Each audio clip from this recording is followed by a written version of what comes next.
começamos nessa manhã a nossa escola bíblica dominical. Filipenses, capítulo de número 3, versículo de número 1, está escrito assim: resta, irmãos meus, que vos regozijeis do Senhor.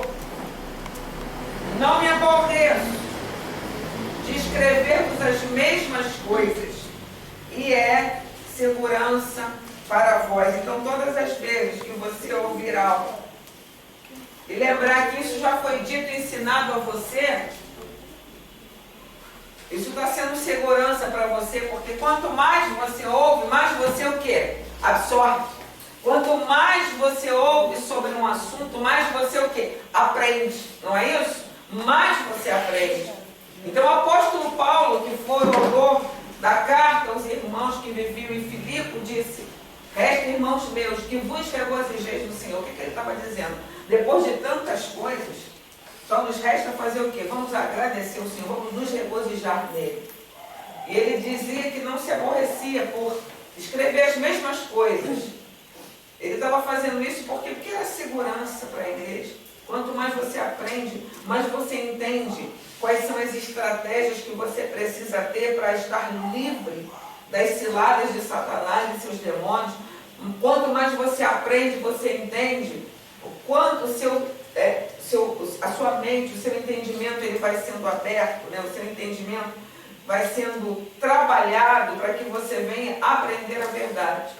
Porque o que dizem, né, que crente sofre lavagem cerebral, não é verdade. A palavra de Deus, ela faz o contrário. O que ela faz? Ela transforma a tua mente, o teu entendimento. Aquilo que você era bitolado, aquilo que você era limitado, a palavra de Deus vem e ela traz luz sobre as trevas, ela traz luz sobre as coisas obscuras que não eram totalmente claras e te levavam ao conhecimento da verdade. E o apóstolo Paulo estava ensinando isso. Eu quero falar dentro dessa visão que nós temos estudado sobre 7 nações, e as 7 nações falam de 7 povos, né? Que a nação de Israel, ela se deparou quando ela pisou aonde? A Canaã. Canaã era o que para a nação de Israel? A terra prometida. Ou seja, quando eles pisaram lá, na hora de tomar posse da promessa, ainda tinham 7 gigantes para eles vencerem. Mas Deus, apesar de ter permitido que essas 7 nações estivessem lá, Ele deu ao povo toda a orientação e estratégia para vencer essas 7 nações, não é? Nós já falamos sobre isso várias vezes. Por que será que Deus permitiu que o povo passasse e não simplesmente eliminou os povos antes do povo chegar lá? Por quê? O que você acha disso? Deus poderia perfeitamente, antes do povo pisar lá, deixar a terra sem nada. Era só eles entrarem e tomarem posse. O que Deus queria ensinar o povo com isso? Ensinar fé e obediência. Ensinar o quê para ele? Fé e obediência. Fé e obediência. Mas o quê? Luciana falou. Ser obediente, porque Deus estava dando oportunidade para que eles cumprissem aquilo que Deus tinha determinado. E aí o Senhor deu a oportunidade e eles não quiseram obedecer àquela orientação do Senhor tinha dado. E outra coisa, Deus estava querendo levar um povo a um nível maior, a uma maturidade maior. Então, quando eu sou levada a viver experiências pessoais, eu estou recebendo a oportunidade de quê? De crescer, de amadurecer. Então Deus estava querendo trazer para o povo novas experiências que redundariam num amadurecimento, que redundariam em novas experiências. Estaria preparando o povo para outras situações que eles viessem a viver. É igual a águia, né? Quando ela sobe alto, ela solta o seu filhote lá de cima, para ele aprender o quê? A voar. A voar. Então Deus deu a oportunidade ao povo, estava dando a oportunidade ao povo de ter fé, de obedecer, de viver novas experiências, de amadurecer. Então, quando Deus te permite passar por determinadas coisas, não é porque Deus é mau e tirano. Ele quer te dar a oportunidade de quê? De amadurecer, de crescer. E aí, o que o povo fez com o que Deus falou? Não precisamos repetir, né? Tudo diferente. Então, trazendo dentro desse ensinamento das 7 nações, eu me lembrei de uma passagem que está em Marcos, capítulo de número 5, e ela retrata a história de um homem que ele é conhecido como o endemoniado de Gadara. Porque quando nós trazemos o estudo das 7 nações, nós vamos falar de coisas que a nossa mente humana, se for tentar entender no racional, mal, a gente não vai conseguir alcançar, vai dar nó, porque se você quiser entender coisas espirituais de maneira natural, simples e puramente, querer explicações naturais para tudo, você vai ter? Não, porque as coisas espirituais, elas se discernem de maneira o quê? Espiritual. Haja vista. Eu sempre falo sobre isso, que nós somos chamados a crer num Deus que livrou o seu povo da mão de um faraó. E a coisa que mais marca, né? Uma das coisas que mais marca a história desse livramento é quando Deus faz o quê? O povo fazer uma travessia por que lugar? No meio do mar. Agora o povo passou nadando no meio do mar? Não, algo extraordinário aconteceu o quê? O mar se abriu, todo mundo conhece essa história, a televisão mostrou aí uma telenovela com essa história. O mar se abriu, isso é fato. A ciência prova isso. E o povo, imagina um paredão, de um lado e de outro, e o povo passando a pés enxutos. Isso é algo natural? Não. Você já viu alguma outra vez na história da humanidade isso acontecer? Não. Então nós vamos falar de coisas sobrenaturais.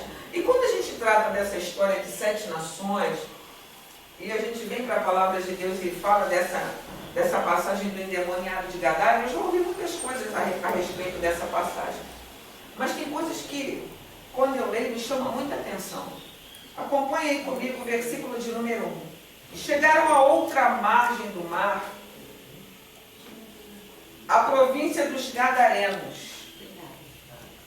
Esse fato aconteceu, foi um fato que aconteceu posterior a Jesus estar no barco, os discípulos ali, e Jesus, ele acalmou a tempestade. Jesus acaba de acalmar a tempestade, ele atravessa com os seus discípulos, e aí só para você entender esse versículo de número 1, quando diz, né?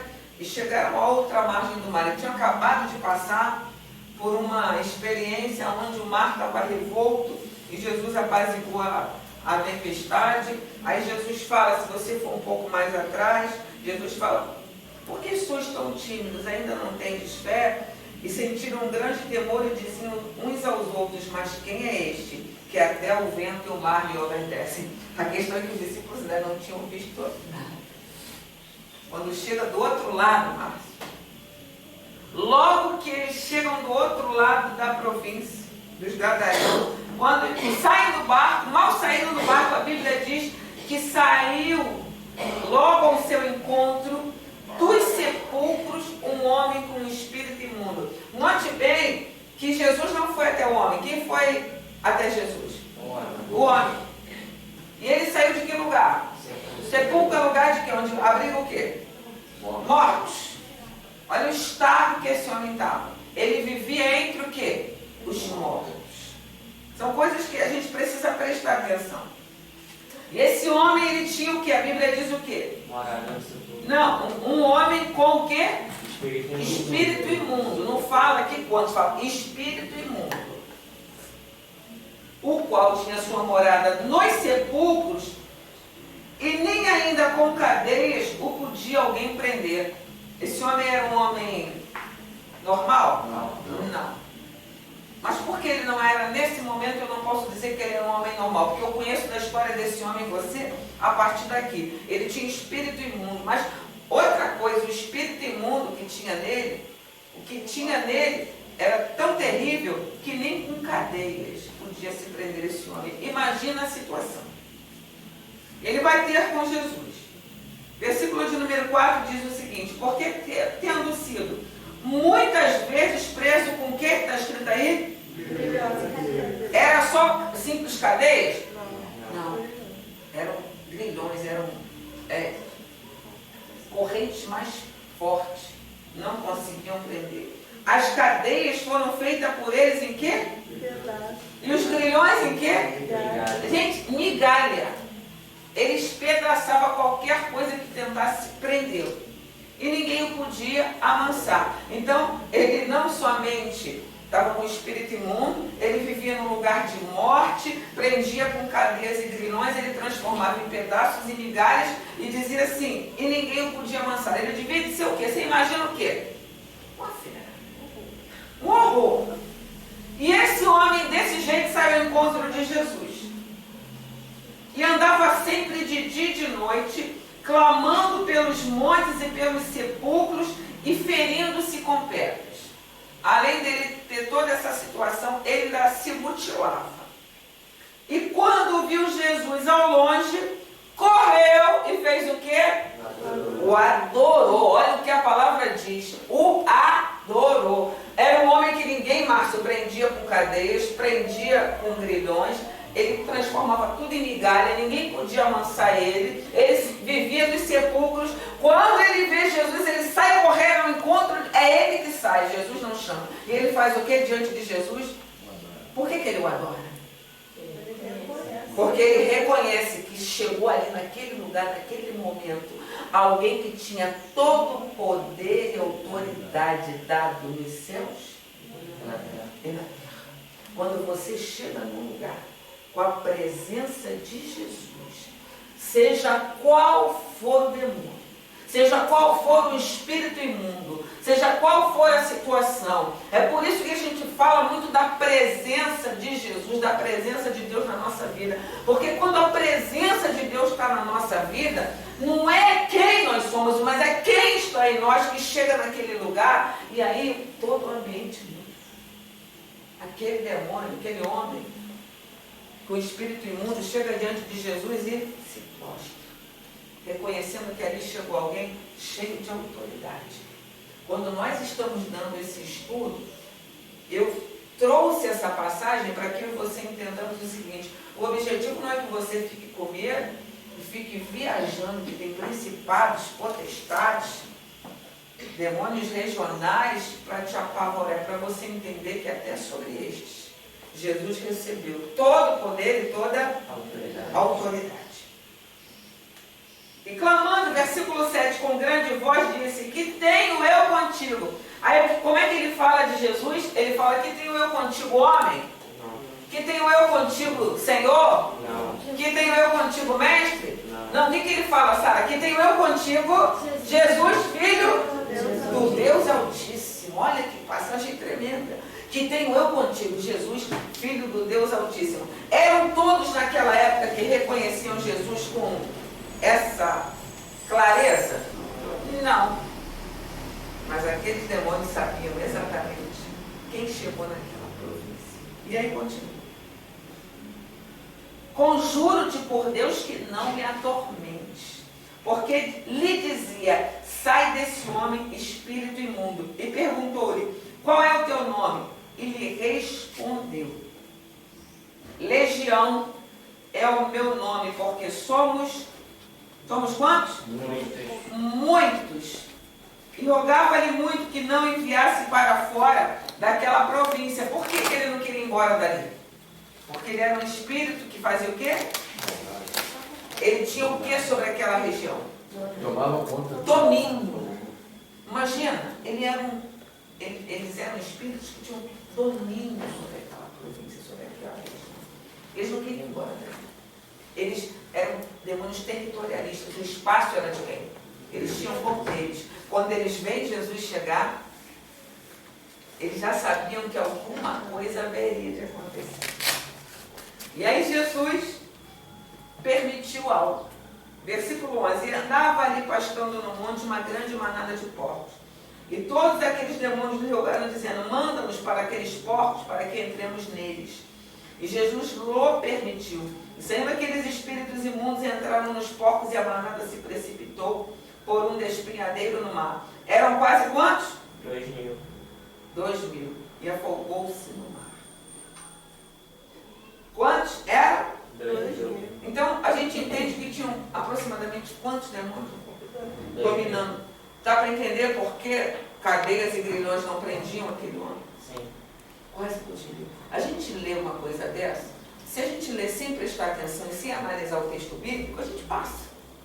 Aí quando a gente começa a falar hoje de nações e de principados que atuam, do que está acontecendo no mundo, as pessoas acham que a gente está louca.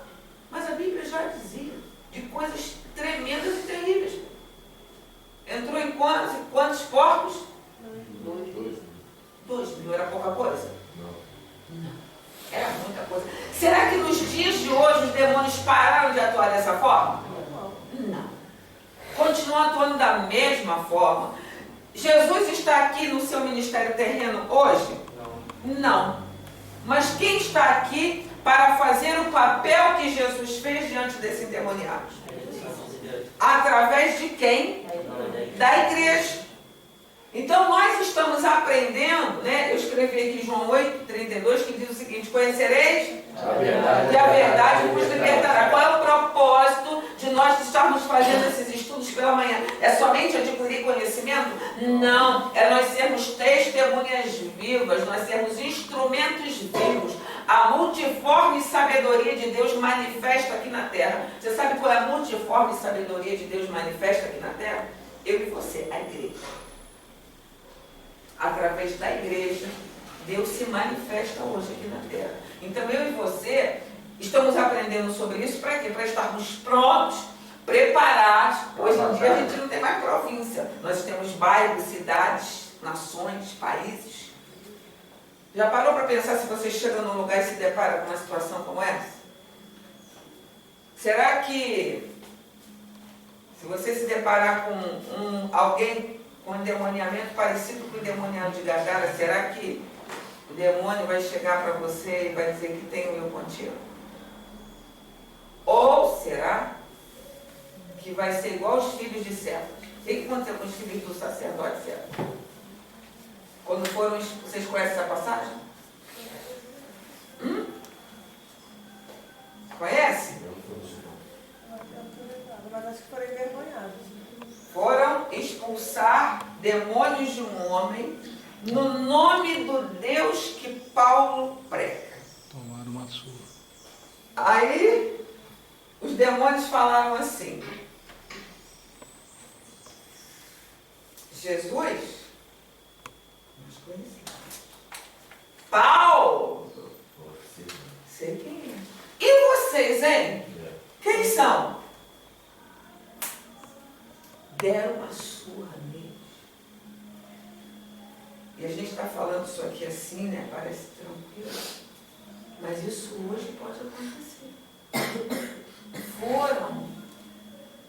Foram fazer libertação sem terem intimidade com Deus, sem viverem uma vida com Deus. Gente, suicídio, loucura. Aí pergunta para a gente: para que vocês estudam sobre isso? Você está pronto. Você está vivendo uma grande batalha espiritual, uma grande guerra espiritual. Só que hoje, os demônios, eles estão cada vez mais caminhando de acordo com a tecnologia. A tecnologia aumenta.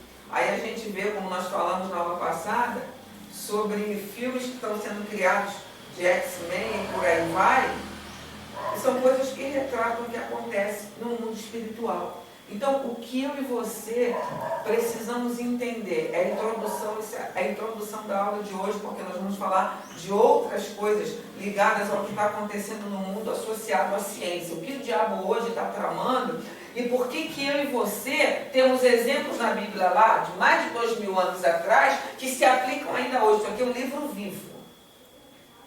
É um manual do instrutor para a gente saber como se caminhar aqui nessa terra. Então, é por isso que fala-se muito aqui, nós batemos muito na tecla de você levar uma vida de santidade, cuida da tua história, se prepara. Nós vivemos dias muito difíceis. Eu escrevi aqui: glorificação da hipocrisia. Do que adianta você se reunir num lugar de culto, cantar, dançar, bailar, falar em língua, chorar, babar, virar cambalhota, se você não tem uma vida com Deus? Vai expulsar demônio no nome de quem?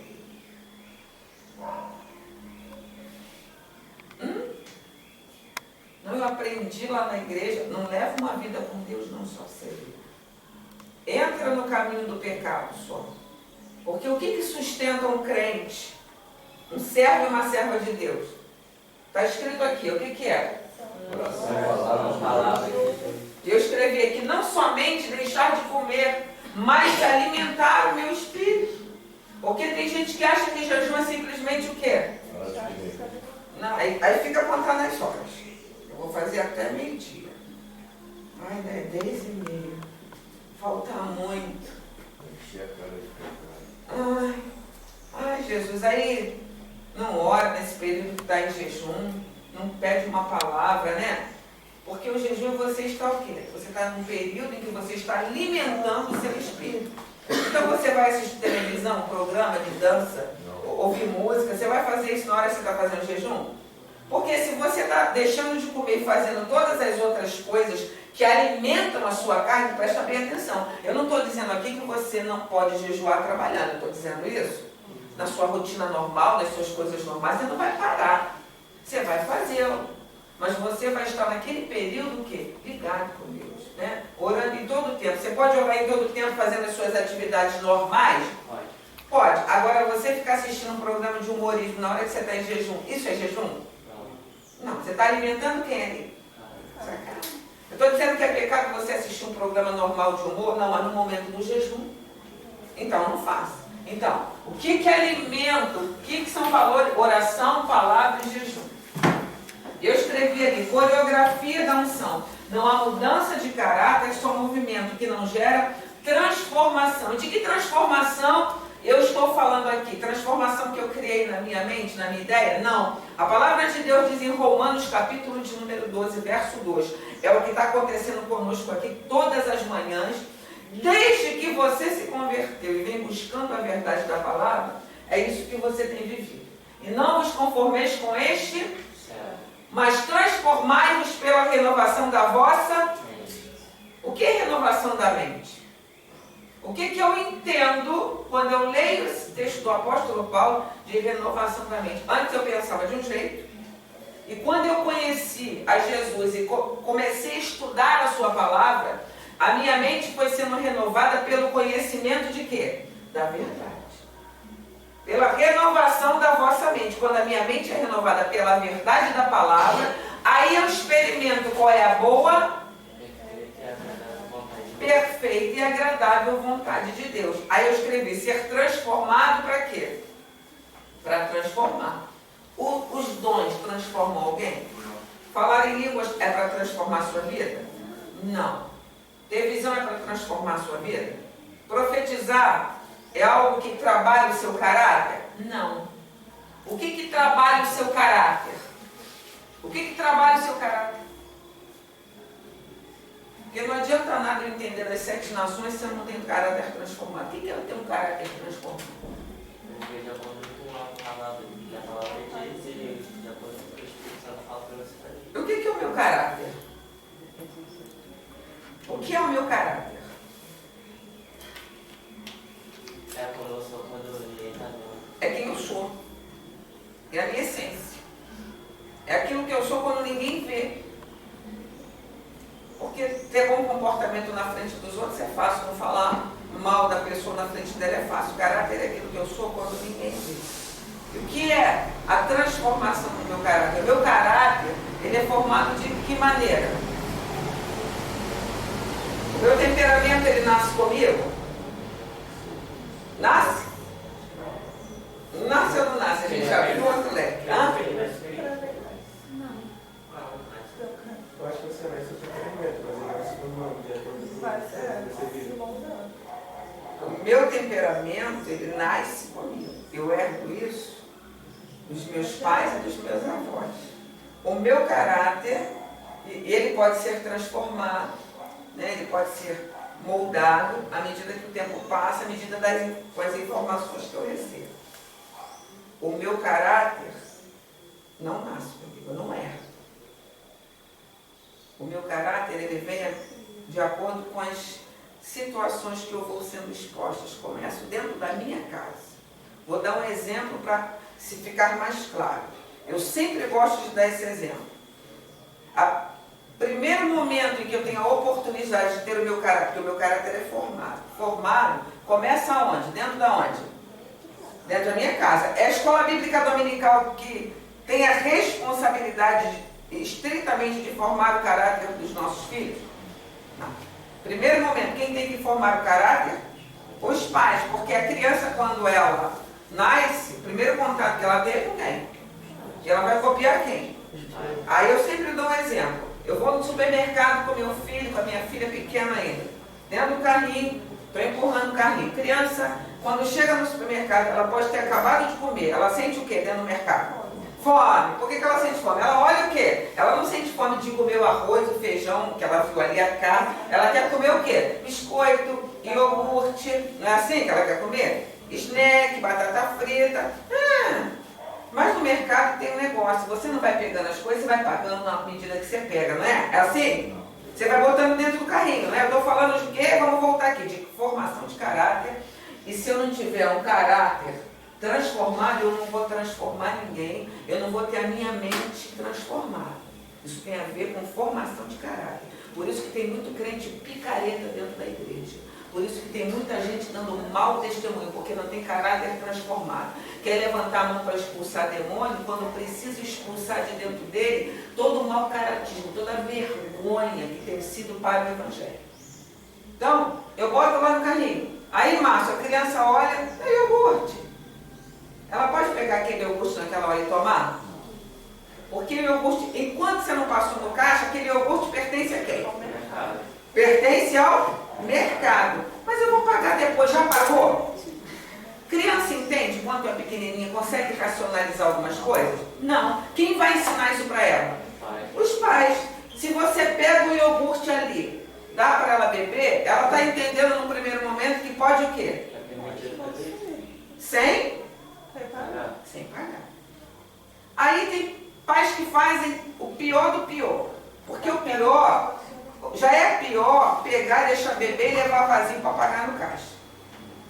Porque um abismo começa a chamar outro. O pior do pior é pegou, deu para beber. Aí o capirotozinho fala assim, ninguém viu. Aí pega aquele embalagem vazio e faz o que, Márcia? Joga embaixo da bancada. O que você está ensinando para o seu filho? Pode o quê? Pular.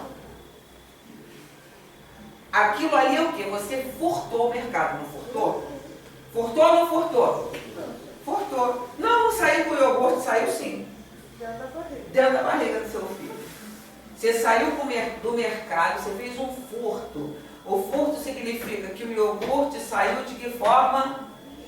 Quem foi o veículo do seu furto? Seu filho.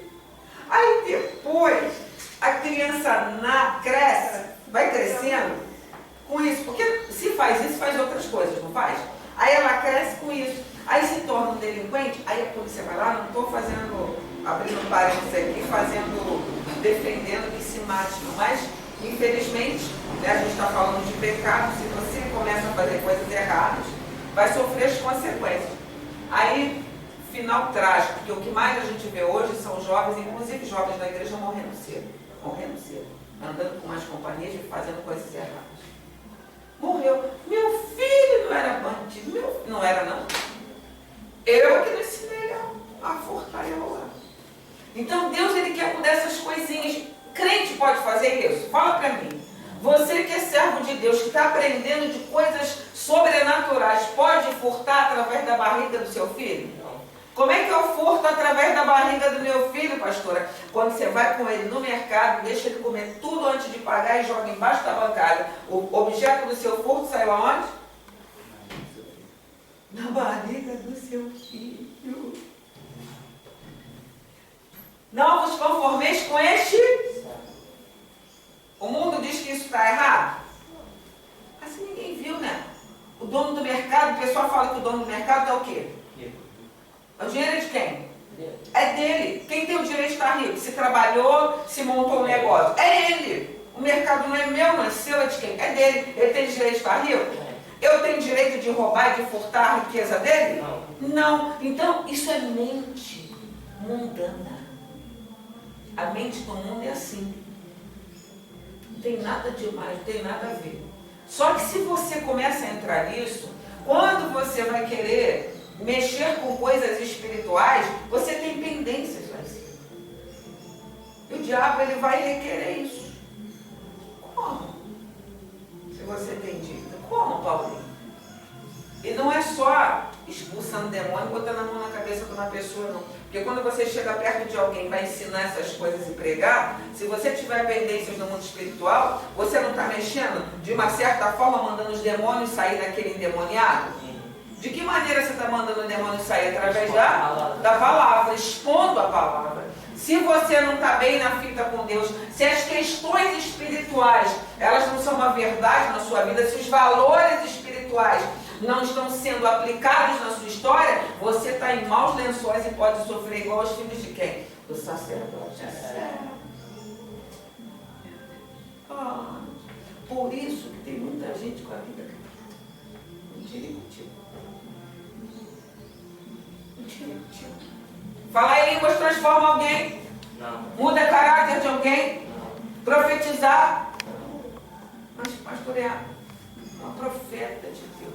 Mas se não tiver o caráter transformado, daqui a pouco a casa vai o quê? Vai cair. Então, em nome de Jesus, o diabo ele não se perturba quando vê uma igreja grande, uma igreja que profetiza, uma igreja que fala em línguas, mas ele se sente incomodado quando ele percebe que naquele lugar, na sua vida, o reino de Deus está sendo o quê? Estabelecido. O que é o reino de Deus ser estabelecido? Quando eu entendo os valores espirituais e coloco eles o quê? Em prática na minha vida. Em prática. Pede para mim, por favor. Isso, tá? Em prática na minha vida. Então a pior coisa que pode acontecer a uma geração é não conhecer seu tempo. Jerusalém não entendeu. Por isso Jesus, ao olhar Jerusalém, o que Jesus faz? Chorou. Depois você abre lá a sua Bíblia em Lucas 19, do 41 ao 42. O que Jerusalém não conheceu? Deus amava tanto essa nação que ele fez o quê? Ele entendeu, eu preciso resolver umas questões com essa nação.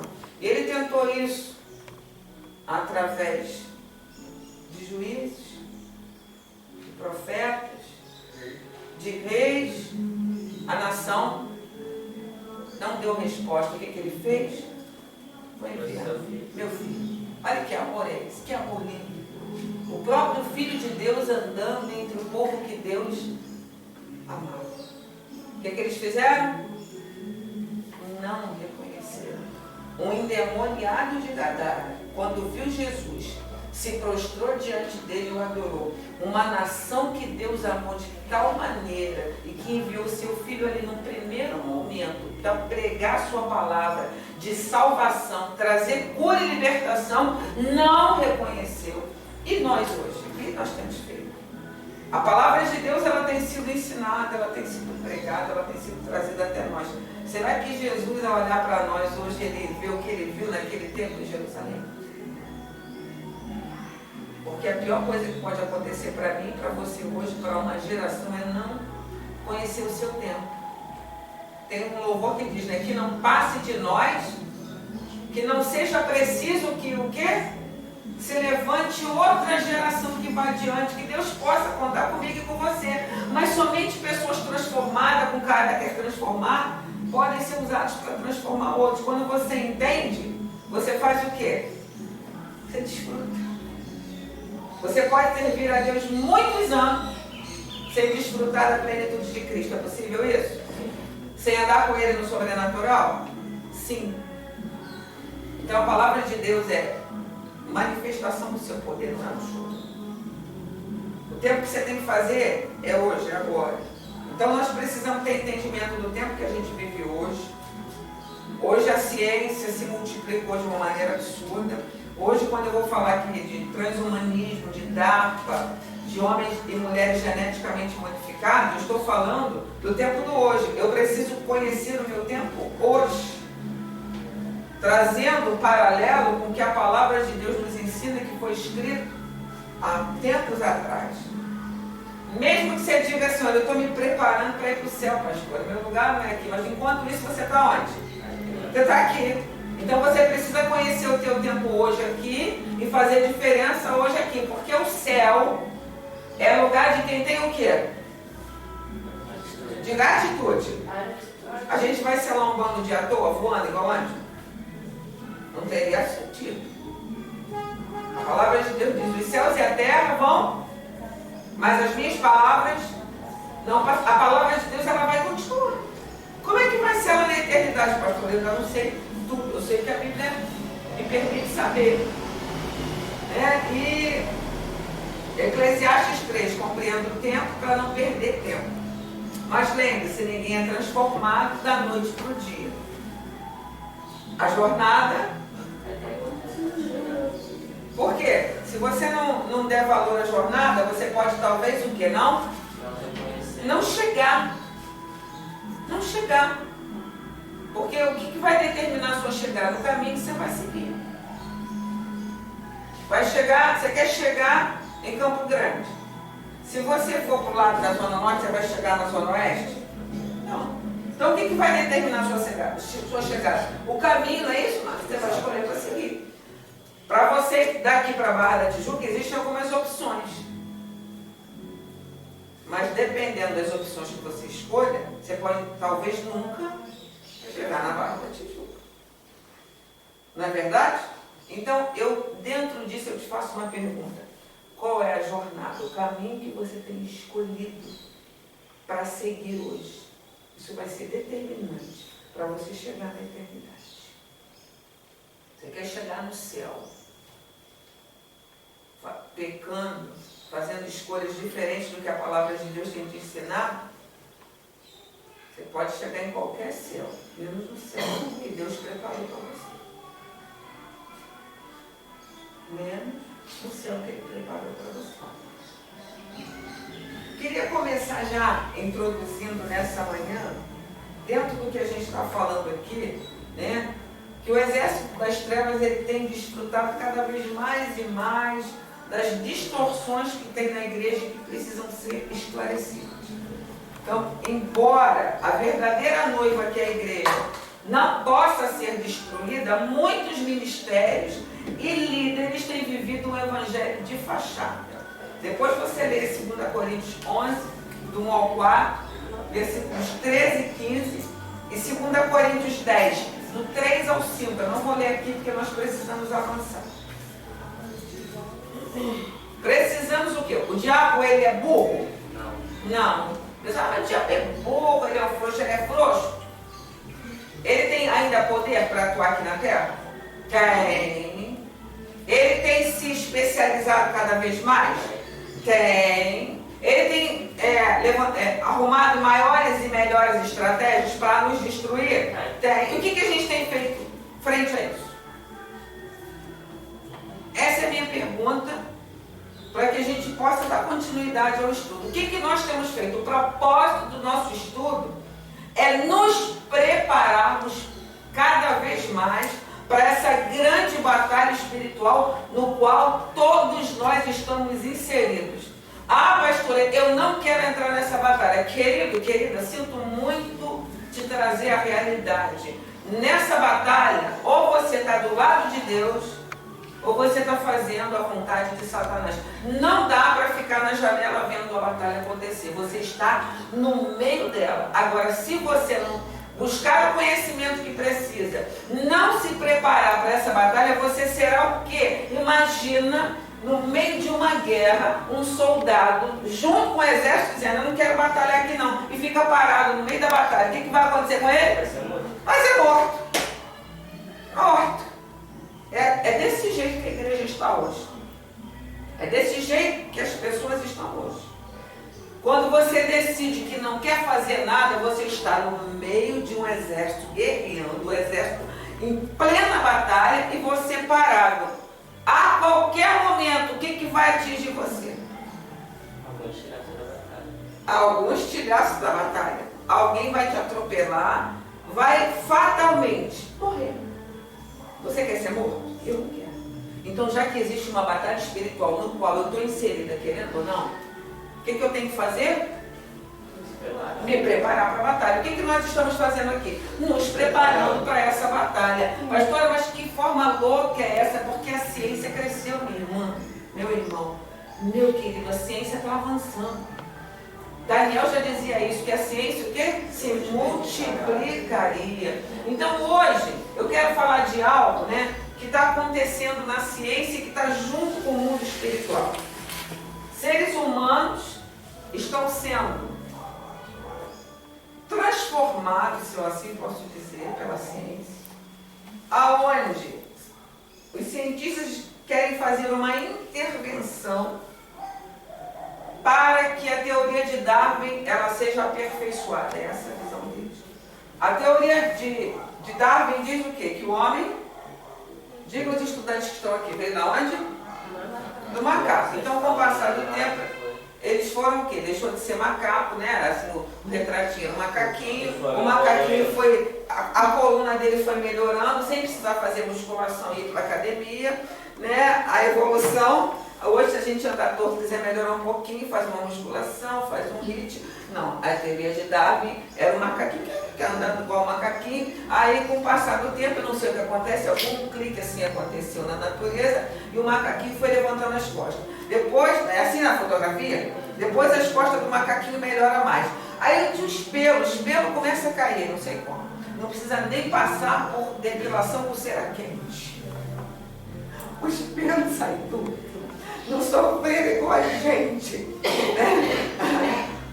Não precisa fazer design de sobrancelha. A sobrancelha vai melhorando e de repente se torna um homem assim. Deus não entrou no processo. De um macaquinho feio virou um macaco bonito. Um macaco bonito, sem pelo, sem precisar passar por cera quente, sem precisar fazer nada. Ficou bonito. E aí eles querem continuar melhorando isso aí. Mas aí, para dar uma melhora brutal nisso aí, eles querem atuar a nível de DNA, dar uma ajeitada nessa teoria de Darwin. Então, hoje nós temos algo chamado transhumanismo. O que é o transhumanismo? Anote aí, é a ideia de que nós estamos agora em um ponto, em nosso desenvolvimento tecnológico, em que a gente pode usar muitos campos poderosos, emergentes da tecnologia. Resumindo, eu posso pegar a tecnologia hoje, recursos da ciência hoje e usar isso a favor da humanidade.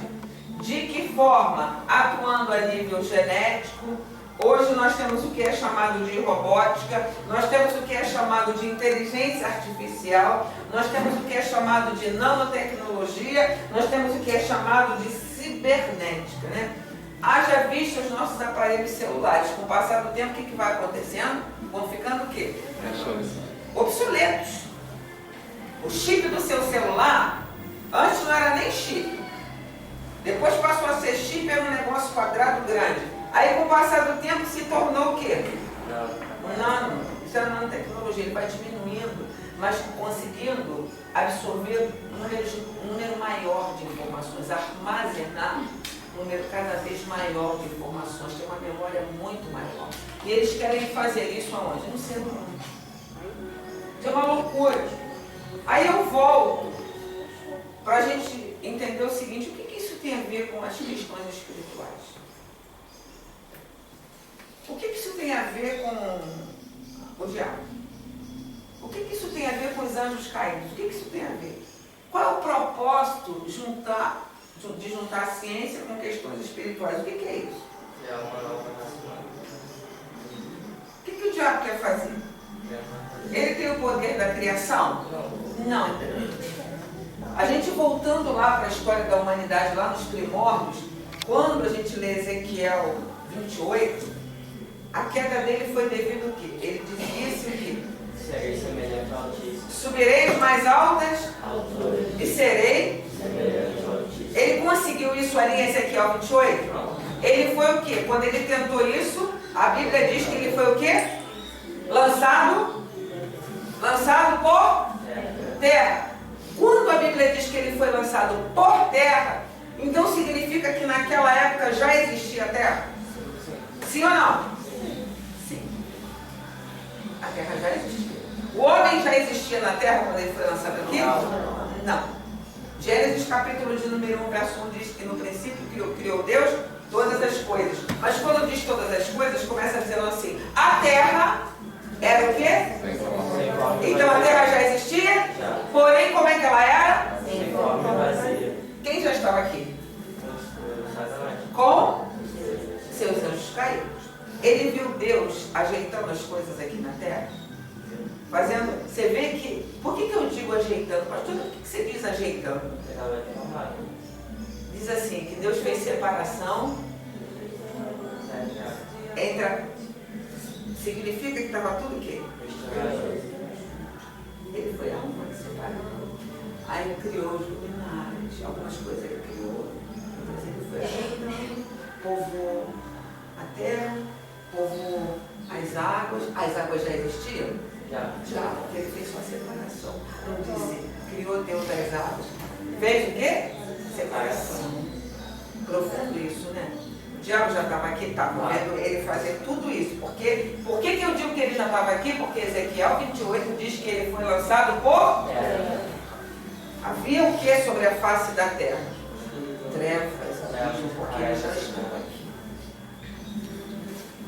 Deus criou no começo a terra assim, não.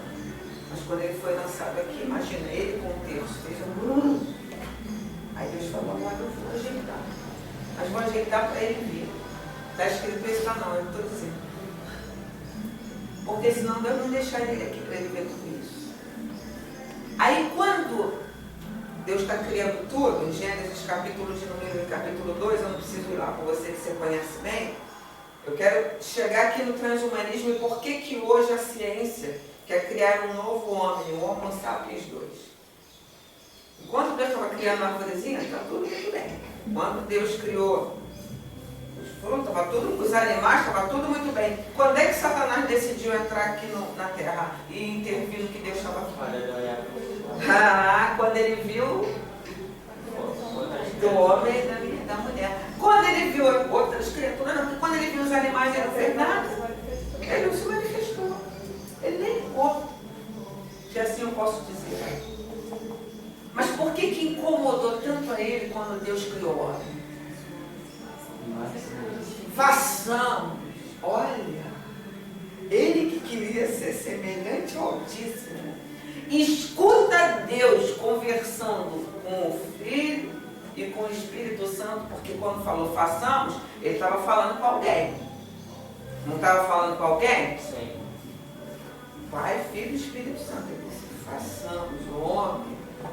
Primeira vez que a palavra homem foi dita. Apareceu na Bíblia. Façamos o homem conforme a nossa imagem e nossa semelhança. Imagina o diabo que queria ser o quê? Semelhante. Escuta Deus falando que vai fazer o homem conforme a tua. Ele disse o quê? Eu queria ser semelhante a ele. Ele me lança aqui e vai criar alguém para ocupar o que eu queria. Não vai ficar assim não. O que ele faz? Entra. A serpente faz o blá blá blá com Eva. Eva faz o blá blá blá com Adão e tem toda a história que você já conhece. O diabo ficou satisfeito? Não. Ele tenta até hoje fazer o quê? Interferir na criação. Mas qual criação que ele quer interferir? Que ele tem tanta raiva, tanto ódio do homem. Aí ele tenta hoje, de outra forma, através da ciência, através do próprio homem, intervir na criação que Deus fez de São Jesus. E ele quer criar filhos para ele, um exército para ele. Ele quer ter uma semente aqui na terra. Vou dar nó na sua cabeça. Em Gênesis, capítulo de número 3, Deus fala de duas descendências, não fala? Fala. Fala da descendência de Eva e da descendência da... Abre lá em Gênesis, capítulo de número 3. Vou dar nó na tua cabeça agora. Olha, alguém me empresta uma Bíblia, porque o Gênesis capítulo 3 da minha Bíblia sumiu. Versículo de número 14.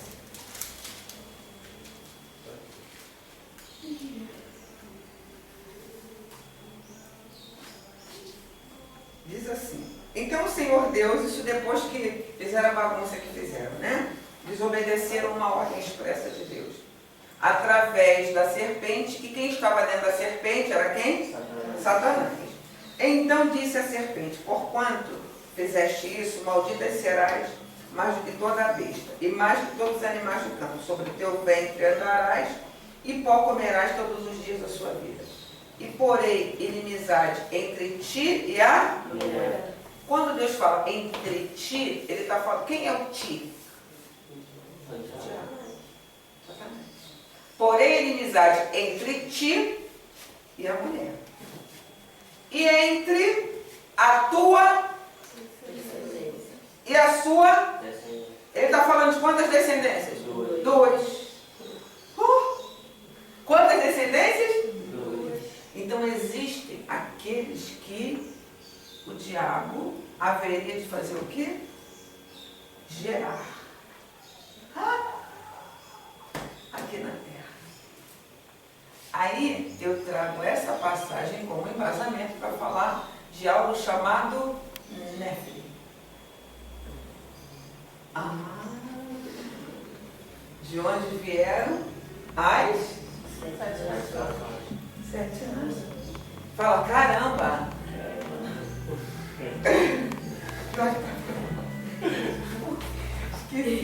Fala, caramba! Tinha pensado nisso? Tinha, Paulinho? Mas está escrito, porém, inimizade entre a sua. Está falando de quantas descendências? Duas. Aí eu posso falar de descendência que Satanás trabalha aqui na terra? Pode, só que ele está evoluindo. Começou em Gênesis capítulo de número o quê? A gente tem que começar do estudo lá. Em Gênesis capítulo o quê? Qual? Gênesis capítulo o quê? Não. 6. Essa questão da mistura do diabo começar a gerar uma descendência aqui na terra começou em Gênesis o quê? 6. O que diz Gênesis 6? Que as filhas de Deus, os filhos de Deus se relacionaram com as filhas dos homens. E aí nasceram o quê? Gigantes. Quem são esses gigantes? Fruto de um relacionamento de humanos com anjos caídos. Começa a aparecer ou não uma nova descendência?